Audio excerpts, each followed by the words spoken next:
মৌসুমে প্রয়োজনীয় বৃষ্টিপাত না হওয়ায় এবার অনেক চাষিকে সেচ দিয়ে পাট আবাদ করতে হয়েছে।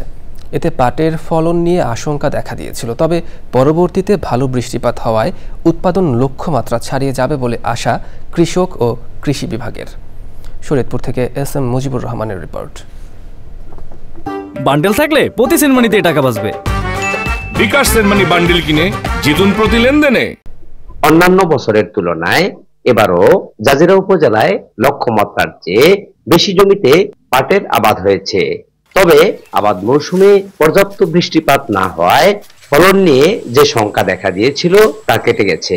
জমির উপযোগিতা অনুযায়ী উন্নত জাতের পাট আবাদ ও প্রয়োজনীয় সেচ দেওয়ায় ফলন সন্তোষজনক। সর্বপ্রথম চৈত্র মাসে বৃষ্টি না হওয়ার কারণে সেচ দেওয়া যেটা বুনছি সেটা প্রতি বিঘায় 10 থেকে 11 মণ পাট হবে, আর যেটা নাকি বৈশাখ মাসে মাঝামাঝি বৃষ্টি হয়েছে সেটা 6 থেকে 7 মণ হবে।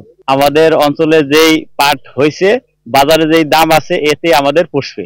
আমাগো 20 হইতে 22,000 টাকা খরচ যায় পারে 1 বিঘা 33% 1 বিঘা বইতে। আমাগো মনে হয় 4,000 টাকা 4200 টাকা খরচ হইলে মানে মনকে যদি থাকে তাহলে আমাকে পোষাইবো।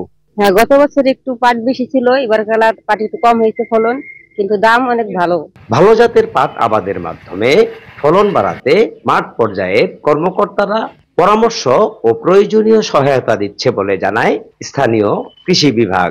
এবছর পাটের ফলন ভালো, আমরা আশা প্রকাশ করছি এবছর পাটের উৎপাদন লক্ষ্যমাত্রা চেয়েও অধিক হবে।